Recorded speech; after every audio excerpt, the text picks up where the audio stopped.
On this episode of Mythbusters, Adam and Jamie go blind and then get blind drunk. Who are you calling drunk? Over? As they test an intoxicating car caper from Hollywood. Can a blind person really drive without crashing? We've got an actual blind person driving a car. Then Carrie, Tori, and Grant take a swing and a myth at a golf trilogy. Can your shoes turn you into a lightning magnet? Is a tree really an impenetrable obstacle? Fire at will! And a la Caddyshack, Okay, you want to play rough, little golfer? can an underground explosion really sink a putt? Boom, boom!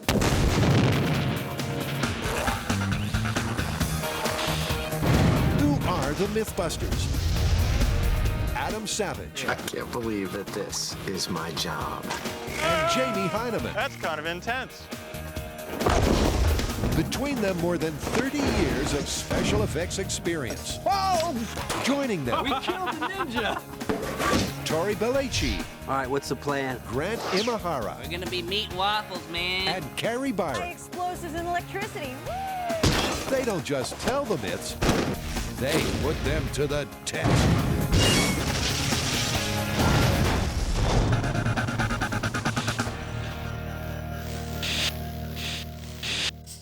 Fasten your seatbelts because blind driving peels out first.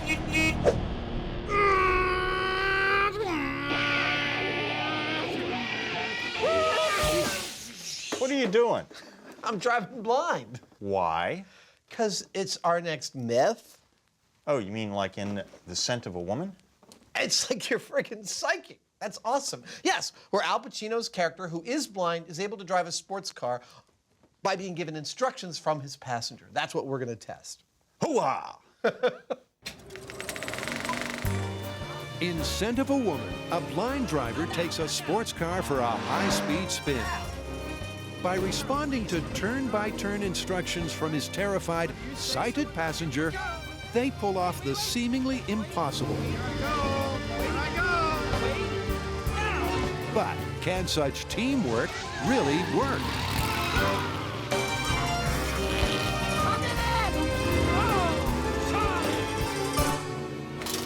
I assume you have a plan. I do, and it's a pretty simple one. I figure we need a blindfold, a car, and a closed course to drive on. I'll put on the blindfold and go wherever you tell me. And can we take turns? Absolutely. I think it's imperative that we both have a crack at it. So let's get cracking. To try to recreate this highly hazardous driving technique in the real world, the guys are using a pedestrian-free zone. The lovely people at the Alameda County Sheriff's Emergency Vehicle Operations Center have lent us their driving course. It is a blank slate. I'm going to set up a whole bunch of cones that will create our city streets for blind driving. Jamie is going to play the blind driver first, so Adam sets up the course alone. This means that the mustachioed maestro won't have the advantage of knowing its twists and turns.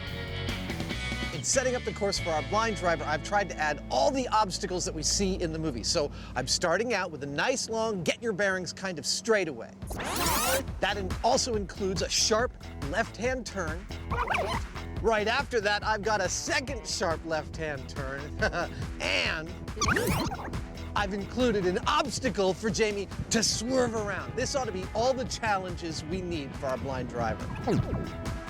And that just leaves the car, which for this test comes complete with in-car cameras, a driving instructor called Derek, and a crucial safety feature. This car is specially rigged with controls so that he can hit his own set of brakes and stop the car in case I get frisky on him. With frisky Jamie blinded by science, A lovely color. where does he see the problem areas of the course being? Obviously, the straight bits are going to be the easiest ones. The problem areas are going to be the turns, exactly how far I turn and when. That's going to be tricky. You feeling ready, champ? Yeah, let's do it. Just like in the movie, Jamie will be totally in the dark, relying solely on Adam's directions. My role in this test, I am literally a backseat driver. I will be giving him all the stimulus, hopefully, he needs to drive this course correctly, although I don't expect him to. I foresee many, many knocked over cones. Hoo-ha! It's time for ignition. All right, Jamie, go forward. Just get your bearings. A little bit to the left, a little bit to the left. That's good. Cruising at an easy pace down the straightaway, they come to their first bend in the road. Okay, there's a turn coming up to the left. Excellent. Made it with no cones down. Straighten it out, straighten it out. Okay, pick up the speed. Let's pick up the speed. But not for long. Keep going, keep going. To the right, to the right, to the right. Now hard to the left. To the right, more to the right. Soon their drive turns into a game of Cone Pac-Man. More to the right. Okay, to the left, hard to the left. And then to the right. Beautiful. Okay, stop. We need a new navigator. Managing the course took a very different turn to what they thought. How did I do? Well, I gotta say, together, we swerved around the cardboard obstacle perfectly. But it turns out the turns were easy. It was correcting for the straight driving that was more difficult. Right over there is the worst spot. Like a couple of out-of-sync co-drivers, Adam blamed Jamie. His ability to correct on the fly on the straightaways was pretty poor, even up to and including his ability to know left from right at times. And Jamie blamed Adam. You know, more is like what? You know, it's easy to get confused or not do something enough or too little. If the guys don't begin to work as one, they're finished.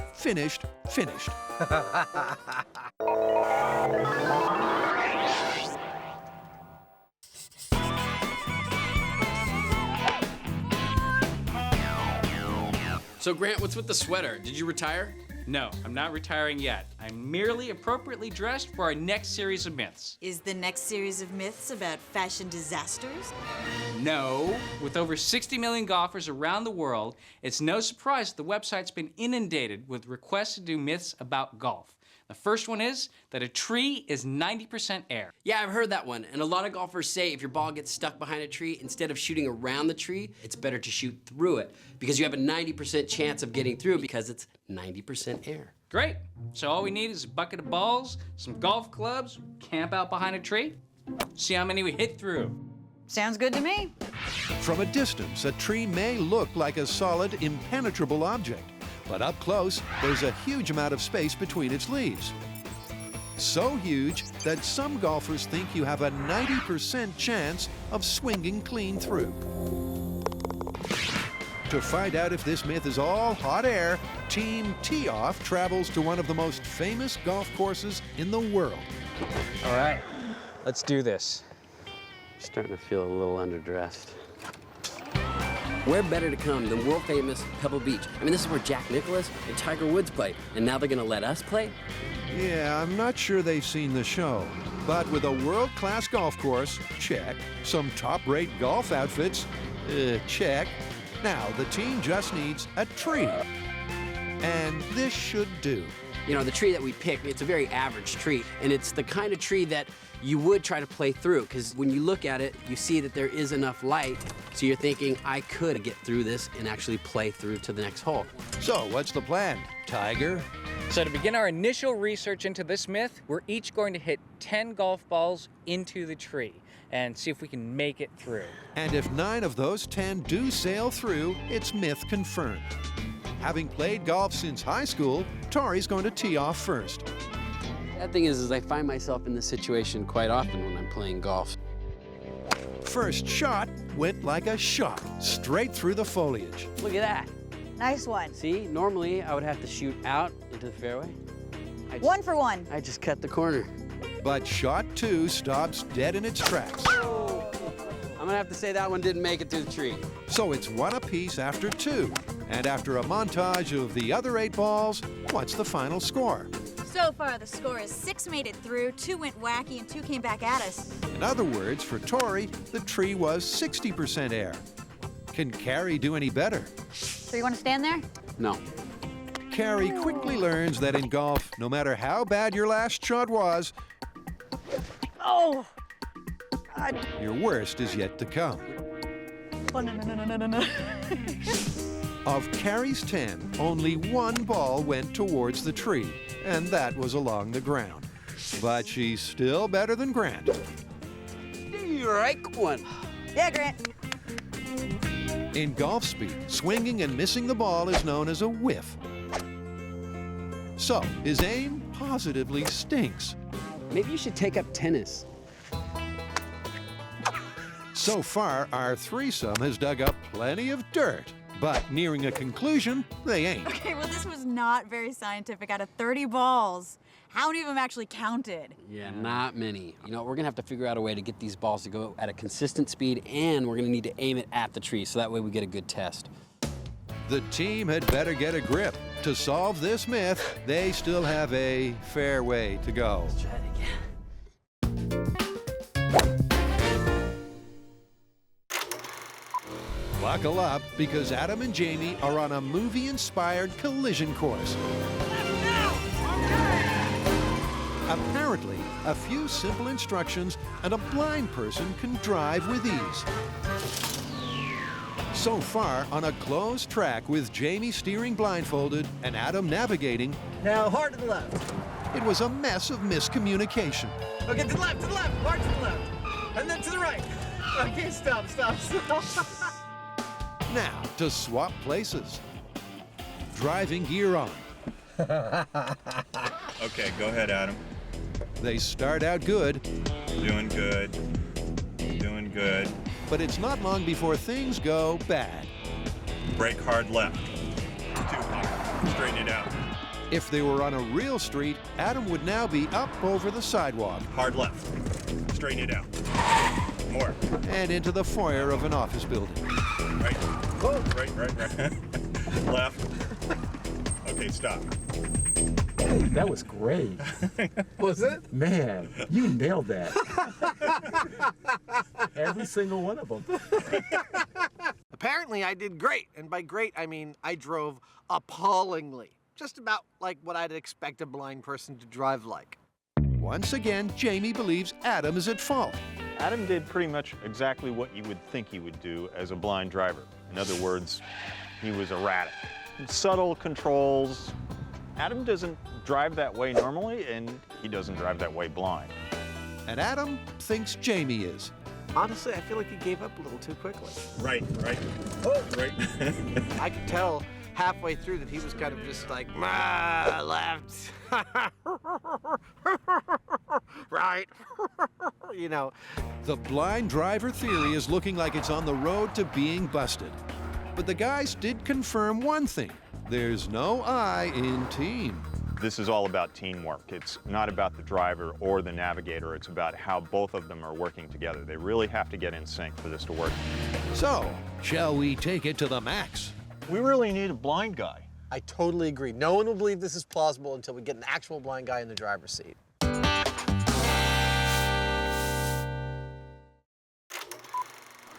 One of the most frustrating situations you can get in the sometimes infuriating game of golf is getting stuck behind a tree. To swing you out of the jungle, Nice. the team has been testing the myth that when blocked by a tree, you should try to shoot right through it. I'm gonna have to say that one didn't make it through the tree. The theory is that although a tree looks solid, 90% of its volume is air, meaning a ball will sail through 90% of the time. But so far, their golfing skills have been so bad that testing the myth has been impossible. And that means they're gonna need a plan B. Oh! I know, it's pretty obvious. In order to test this properly, we're gonna have to take ourselves out of the equation, which means only one thing. We're getting Tiger Woods? No, better! We're gonna build a robot! We're gonna build a machine that fires balls at the same speed and angle as a professional golfer. Then we shoot a really big sample size, like 100 balls, and see if they go through the tree 90% of the time. What is it with you and these robots? Was that your like default button? Yeah, it's like the Control-Alt-Delete, really. Grant's mantra in life is, if in doubt, build a robot. And he's got no doubt that his robo-golfer will give the best in the business a run for their money.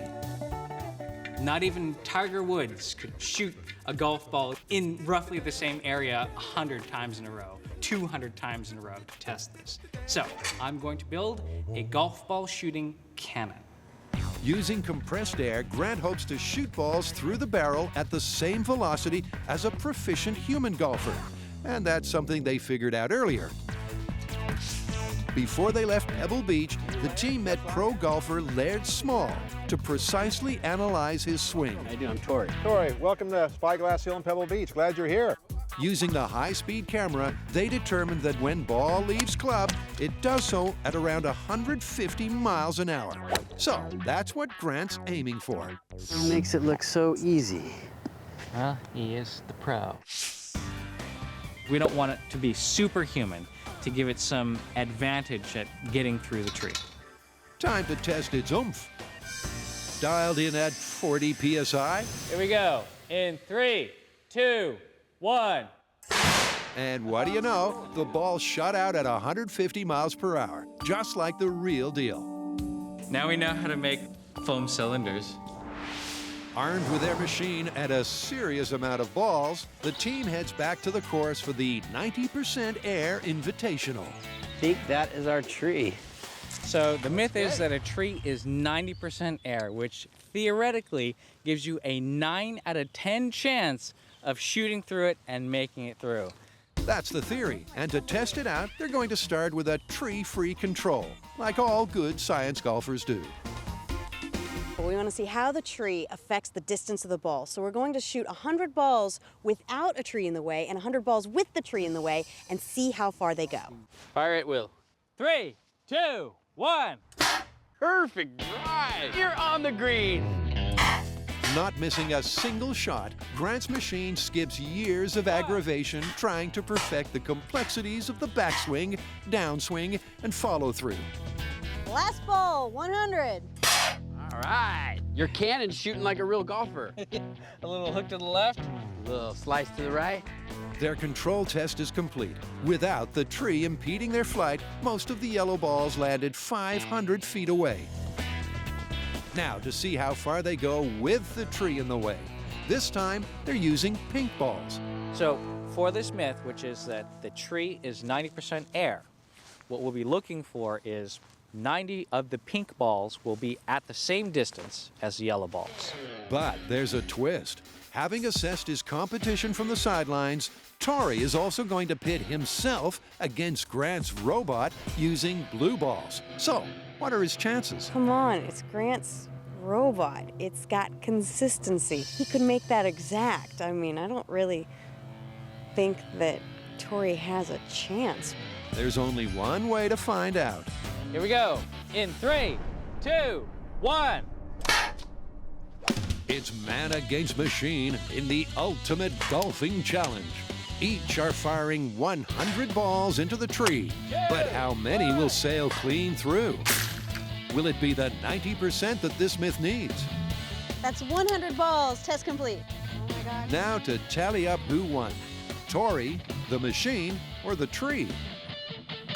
By counting the pink and blue balls that made it into the same range as the yellow, they can calculate the percentage that were unimpeded by the tree. 27, so. 27 balls made it through the tree. So 27%? 24% on the pink.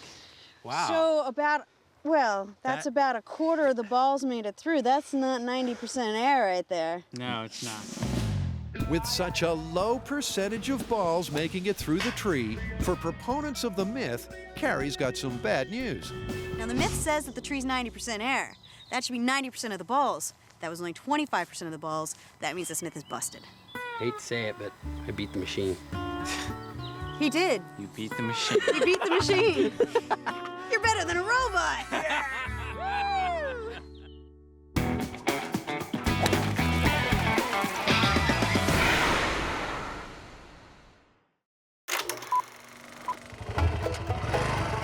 Adam and Jamie are testing the myth that a blind person can drive a vehicle without crashing if they're told where to go by a sighted person. All you need is a system. System, huh? Look, you grab me by the waist. If you want me to turn right, you squeeze on the right. You're doing good. Having already taken this theory for a test drive, they set a new standard in reckless driving. Now, they're shifting it into high gear. But we realize that's not enough. We need an actual blind person behind the wheel of the car. And more than that, we need to raise the stakes. A closed course isn't good enough. We need city streets. Safely away from inhabited neighborhoods, the site for their trial is an abandoned military base. If this once thriving community feels spine-chillingly familiar, it is. Carrie, Tori, and Grant use the derelict streets of Cypress Knolls to test the cost of road rage. Where did those rats go? Where did you go? This location is amazing. They are residential streets and they're totally abandoned, and I gotta tell you, it's creepy as heck. It really is post-apocalyptic, and I'm expecting a zombie horde to come crawling out of a basement at any moment. Nice view, just like home. Not only have they found the ideal location, but also the ideal driver, Jerry. Jamie, howdy. Glad to meet you. Hey, man, good to meet you. So you're here to do a little driving for us, I understand. I certainly am. Well, there are different kinds of blindness. There's legally blind as per the definition, and then there's can't see a darn thing blind. What are you? No light, no nothing. That's perfect. Are you ready to drive? Hoo-yah! Jerry is one gutsy guy, and he needs to be, because his route through the burbs is full of twists and turns. We start out with a nice straightaway, easing into a little bit of a curve. Then a hard right-hand turn. And an obstacle just like yesterday. But we're not done. One more right-hand turn before we get home, and we've got to finish off by parking in the driveway. That's our course. Of course, with a real blind man at the wheel, Jamie's getting nervous. We've got two issues to deal with. One is the actual navigating, and the other is whether he's gonna go crazy with a car. Will our driving duo make it safely home or end up in someone's front yard?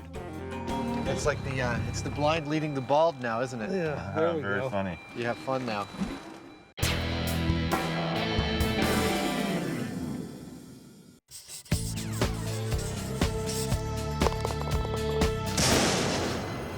Up next, we have a real shocker of a myth. That's right. This one involves thunderbolts and lightning. Very, very frightening. Now, the myth is that if you're playing a round of golf in a thunderstorm and you're wearing metal cleats, you're more likely to get hit by lightning. We know playing golf in a thunderstorm is seriously dangerous, but this myth is not about holding a club in the air or a golf umbrella. That's obviously a bad idea. This is about whether the metal cleats in the bottom of your shoes actually attract the lightning. This myth isn't out of thin air. Golfers are sometimes struck by lightning because it's attracted to their highly conductive metal clubs. But could metal cleats on their shoes also be enough to attract a bolt from the blue? All right, well, this myth is a little problematic. First of all, not many lightning storms this time of year. And secondly, it's just too dangerous to film in one. Yeah, and the chances are the camera crew would be the first to get hit, and we don't want that to happen, do we? Agreed. So to keep all of us safe, let's build two ballistic gel dummies with the same electrical resistance as a person. We'll put regular plastic cleats on one and metal cleats on the other and see which gets hit by lightning. All right, well, for the lightning, we should go to an electric company that has a test facility. This way we have a controlled environment. We can put our ballistic golfers wherever we want them, and then we could see if we can fry them with one of these lightning bolts. Good ideas. To explore this high voltage theory, Tori gets started by modifying a pair of mannequins. Ballistic gel golfer. Will lightning be attracted to your golf cleats? For the later tests, it's crucial that these golfer stand-ins have the same electrical properties as the human body. And filling them with a special ballistics gel should do just that. The ballistics gel is going to give us the same kind of resistance to electricity as the human body. Okay. Yeah. He's a unicorn. When they're set, they head out to the links in search of lightning.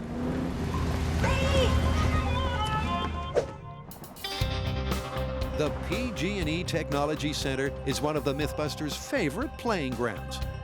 But even though from the outside it looks like a giant golf ball, there's not a fairway to be found. First up, Carrie gets the lightning lowdown. How does this simulate lightning?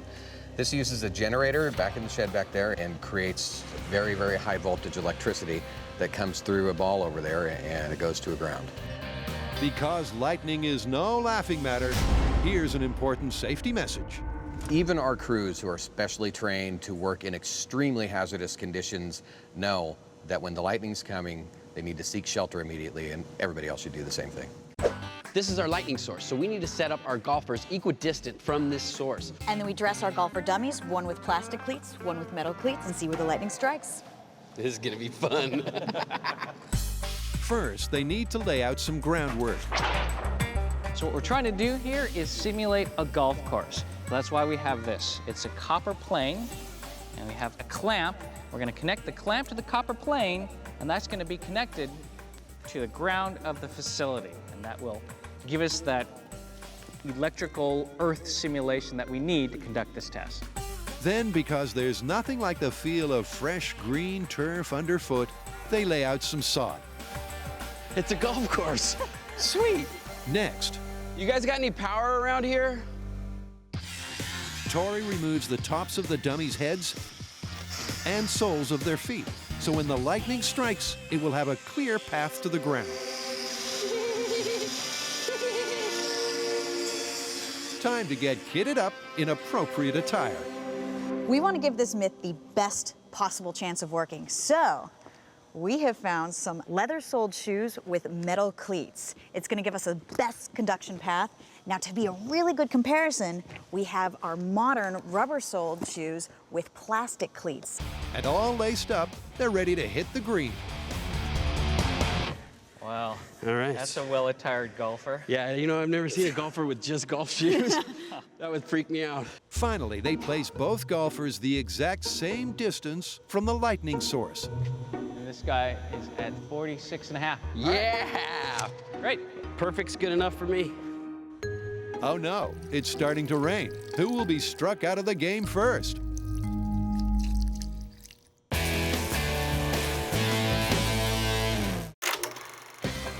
Can a totally blind person drive a car without getting into a wreck?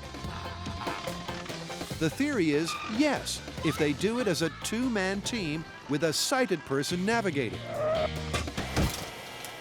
And right here, right now, it's time to put that theory to the test. Well, Jamie is just about to get in the back seat while he lets Jerry control everything to do with the car. Jerry's 100% blind, and that means the stakes here are pretty high. And if I had to make a prediction, I think there might be some curbage on this trip. Well, with those words of wisdom, it's go time. Jamie and Jerry, are you guys ready to go? Ready to rock and roll? Yeah, we're all set. Okay, we'll wait for you. On your mark, go ahead. I just let the brake go and see we'll start to roll. Cool, that's perfect. Jamie's strategy is to start off nice and easy. That's perfect. I think the trick here is going to be to work incrementally. We're going to start slow and gradually build up from there. Right? Perfect. We've got an actual blind person driving a car. You don't see that every day. Oh no, we're coming. Obeying all the rules of the road, other than having a completely blind person at the wheel, they come to a 90-degree turn. Okay, cool. A hard right.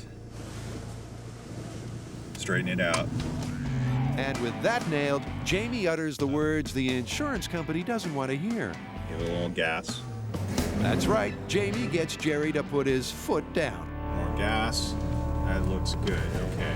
It's a good speed. Wow, he's going about 20 miles an hour now. This is for real, man. A little more gas. Traveling over the limit in a residential area. Jerry is officially speeding. 35 miles an hour. He even clears the obstacle without breaking a sweat. Jerry's final test requirement could be the toughest. Now comes the last obstacle, parking. Start to brake. Now turn hard left. But it looks like Jerry will successfully avoid traffic school. And stop. You made it. No injuries, no impacts, no nothing. That was fantastic. Yo. Jerry, shake my hand. Yo. You are a natural. Yo. Had a good guide. You know, I think that Jerry was better than either of us because he has no preconceptions about how he wants to drive. Yeah, he followed my instructions exactly, and it was a piece of cake. Jerry's ability to drive is astounding. I wouldn't have known he was blind watching him drive around our course. That was amazing. So what was the experience like from Jerry's perspective? I found it very easy to follow Jamie's instructions. Coming up to a stop. He was very calm, very deliberate, and it was easy to just meld into it and do what he told me. So where do the guys park this blind driving myth? Based on what I'm seeing at this point, the scene in the movie is totally plausible, with the one small caveat that this was something that we planned out. If you're doing it like in city traffic and impromptu, it might be a little different. But watch this space, because there's a dangerous twist in the tale for this myth. Would Jerry be as in control if Jamie wasn't? Jerry, what do you say? Are you willing to let a drunk Jamie guide you while driving? Sure, as long as I get a shot at that bottle after we're all over. That's the spirit. In this Thunderdome, the team set up 2 ballistics dummies equidistant from a high-voltage source. The only difference is one is wearing shoes with metal cleats, the other plastic. So what are they looking for? To confirm this myth, we need to see a definite trend of lightning discharging into the dummy with the metal cleats. And with the dummies sitting pretty, it's time to unleash the lightning. All right, you guys, this is it. 10 strikes. Got 2 identical dummies. One has metal cleats, the other has plastic. All right, fire it up. One on plastic. 2 plastic, 1 metal. The guys are unleashing 10 bolts from the blue and keeping a tally of who gets hit, the metal cleat golfer or his plastic-preferring counterpart. 2 on the metal, 4 on the plastic. And after a shocking few minutes, the results are in. 6 on the plastic, 4 on the metal. So for our first test, we had 2 identical ballistics gel dummies at equal distances from our high voltage source. What we saw was a fairly equal distribution of lightning strikes between the 2, which indicates that there's no difference having the metal cleats. So that means metal cleats do not attract lightning. This myth is busted. Busted. Busted. But the team isn't finished with the lightning cleats theory just yet. Next test, we're gonna load up our golfer with the metal cleats with more metal. We're gonna have chains, watches, keys, change, whatever, and see if that attracts more lightning strikes. To make sure the metal makes contact with the ballistics gel, Tori drills holes in the dummy's fiberglass shell. Will all the extra bling attract some extra zing? Did you take your retainer out?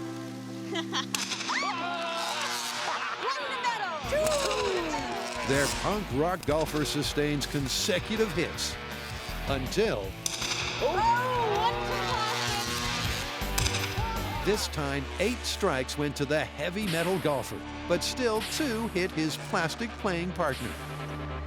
I actually thought this one was heading towards confirmed, but then one of the strikes came down and hit the guy with the plastic cleats, which means this one is still busted. So in bad weather, wearing metal spikes won't increase the chance of lightning strikes. But what about holding a club? If you notice, during your backswing, you actually become a lightning rod. So what I'm gonna do is attach this golf club to that golfer, and we're gonna find out if you are crazy enough to play during a storm, what might happen.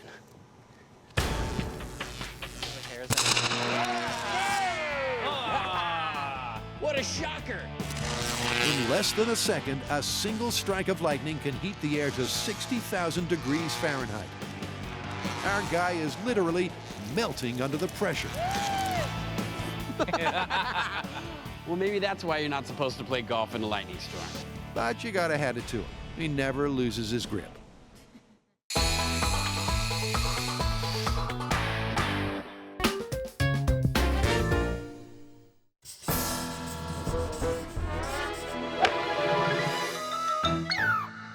Okay, our last myth has to do with gophers, explosions, and putting. You're talking about the final scene in Caddyshack. I love that movie. Precisely, the American classic. Let me set the scene for you. It's my favorite part. Okay, the greenskeeper's going mad trying to catch a gopher he just can't get. So he decides he's going to exterminate him with C4. He puts C4 down each of the gopher holes and gets ready to blow him to smithereens. But before he pushes the button, 50 yards away, there's a golfer trying to make the winning putt.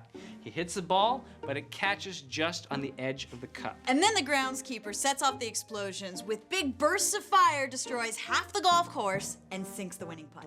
All right, so we need to find out if C4 causes that much damage, and if it does, is the shockwave strong enough to knock the ball into the cup? Exactly. Okay, let's get some explosives and head back to Pebble Beach. You know what, actually, your golf swing already destroyed half of their golf course, so they're actually not letting us come back. So we're gonna have to find another place to do the experiment. Sorry, man. Maybe learn how to play golf. It's a great gopher golf scene where you get 2 myths for the price of 1. First, will C4 really explode into great balls of fire? And second, will the resulting shockwave be enough to knock a teetering ball into the hole? As a golf course substitute, the team has found a field perfect for their experiments. Here's our golf course. Not for long. Yeah. Sweet. We're at Riversdale Ranch. It's a huge field. It kind of looks like a golf course. There's tons of gopher holes, and they've agreed to let us blow it up with C4. How great is that? Gopher hole. Sure enough, the ground is riddled with the telltale signs of gophers. Oh my God, this thing had so many gophers. This field is perfect. But don't worry, animal lovers, this is a gopher ghost town. This is an area where gophers have already been exterminated, which means there are no little creatures running around and we're not going to do any damage. This is just, you know, a little homemade gopher golf course. Before they explore movie land, This is going to be a whole lot of fun, huh? as curious as bright-eyed rodents, the team wheels out a gadget used by real-life professional exterminators. Now, professional exterminators have a number of tools at their disposal. They have chemicals that they can use, they have traps, and then they have the Rodex 5000. Spraying an explosive mixture of oxygen and propane, the Rodex 5000 sends a shudder through gophers across the land. Okay, you want to play a rough little golfer?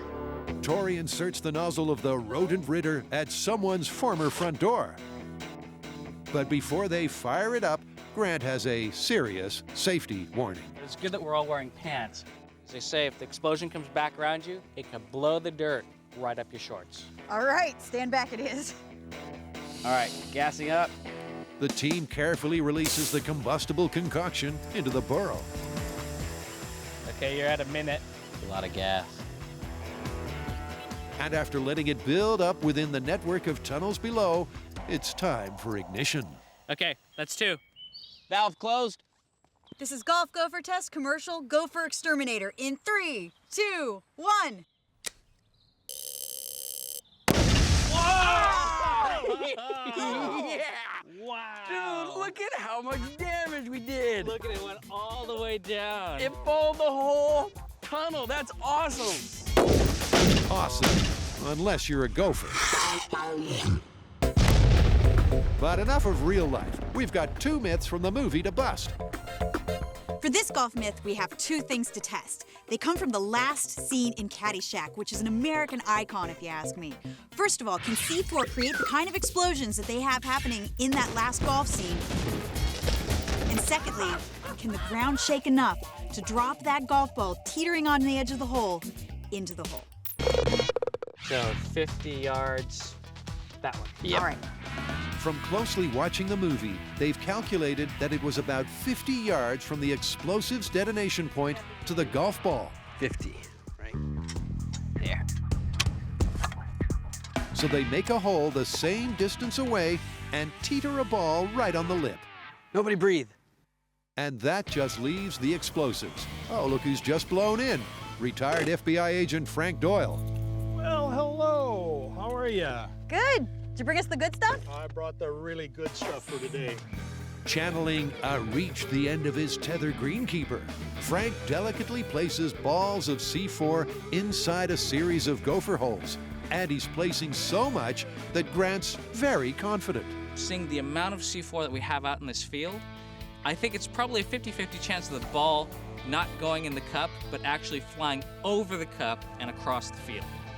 That's a lot of C4 out there. I'm expecting a big boom. But will it be a big fiery boom? And will it sink the putt? Fire in the hole! Fire in the hole! Here we go. In 3, 2, 1. Oh my God! That was awesome! The boom sure was a blast, but part one of the myth is already up in smoke. The main difference between the explosion that we saw with real C4 in real gopher holes and what you see in the movie is an element of fire. And what we saw is just a blast of dirt going straight up. In other words, the movie Fireball was a fake. But what about the blast's power? Well, at Gopher Ground Zero, things are looking promising. Hey, look at the size of these holes. I think this might be actually a very effective gopher extermination method. This is an effective golf course extermination method. Yeah, no kidding, man. There's a crater. It's created a gopher graveyard crater at the blast site. But what's happened on the green? Great explosion. Oh, it didn't go in the hole. You know what? That's not surprising. I mean, that was a cool explosion, but the Shockwave wasn't enough to knock it in. I really thought it would. So where does that leave their Caddyshack recreation? So that's negative on the golf ball, negative on the explosion. So this one's busted. Busted. But as in Hollywood, if at first you fail, then just fake it. Any way you look at this one, it's busted, but we're not done yet. We want to replicate the explosions that they had in Caddyshack. And Frank has got something special for us. Real special. Yep, Frank has something guaranteed to get that Hollywood-inspired fireball. Gasoline. Those varmints aren't gonna know what hit them. He places the containers in a line all the way along a burrow. And with the stage set, the team can't wait to be entertained. Da da da da da da da da da da 3, 2, 1, boom, boom.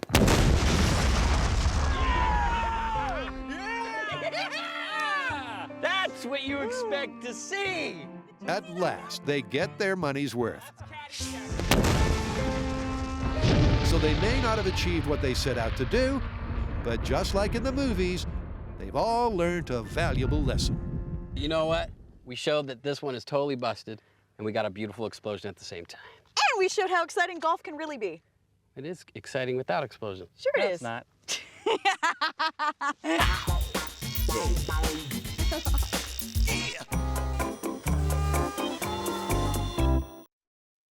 Jamie and Adam have confirmed the movie myth that a blind person can drive a car, accident-free, Now turn hard left.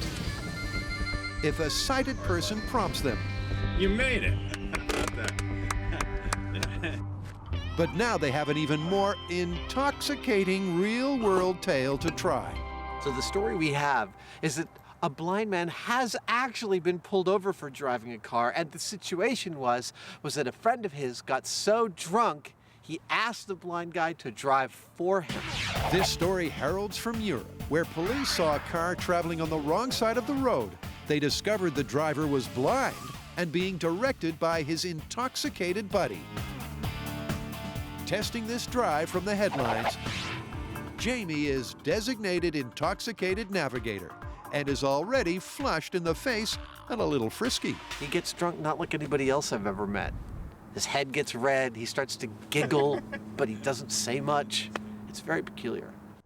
Now, to make sure he is officially over the limit, I know we're supposed to be doing this, but it doesn't feel right. How much have you had to drink today, sir? That much? That much? We're gonna have to test him. an on-the-spot sobriety test is required, beginning with a physical. Finger to nose, left. Then a breath test. Keep going, keep going. The evidence is irrefutable. That's good. The Hyneman is drunk. You're not allowed to drive. Thank goodness. The responsibility of driving home is up to blind man Jerry and his nerves of steel. Okay, a little curb. the driveway. The effects of imbibing alcohol include a decrease in reaction time and intellectual performance. So will Jamie's directions be as clear intoxicated as they were sober? All I've got to do is say right and left or slower or faster. So I think Jerry's going to take us home quite nicely. Follow car to drunk navigator. Follow car to drunk navigator. Who are you calling drunk, over? Well, you better be drunk for this test to work. Are you ready? Yeah, whatever. Okay, whenever you feel like going, we'll follow. A common consequence of people being drunk is that they think they're funnier than they really are. Laura. Yes. He knows better than to listen to me. Another is that their perspective of events Straighten out. Right. can be very different to non-drinking observers. Oh, I swear he is weaving a lot more around the road. It's like, whoa, whoa, whoa, whoa, we got some curb action there. Hard left. Feelings of affection can also become magnified Oh, you're so good. and make others feel uncomfortable. Right. Drunk Jamie as a navigator made me a lot more nervous. He gave a lot of positive reinforcements and it wasn't as useful. Good little bit of left. But what's important for this test is that drunk Jamie is making Jerry weave the road like he's the one who's been swigging bourbon. For the first time, driving instructor Derek has to help Jerry control the car. The situation felt a little less in control, and twice Derek intervened. He grabbed the wheel once, and he also hit the brake once. Hard right. But the guys do manage to pull into the drive in one piece. You got me home and I was drunk. Thank you, Jerry. You're my best friend. You bet your sweet pippin. From where Adam was sitting, there was a very distinct difference between Jamie's navigation skills sober versus drunk. You were weaving much more from right to left, right to left. There's a lot of delay in correction, and if I was a cop behind you, I would be pulling that car over thinking there's a drunk man behind the wheel. I don't know which is worse, being blind or blind drunk. So if you ever consider the blind driving method of getting somewhere, call a cab. Hoo-yah!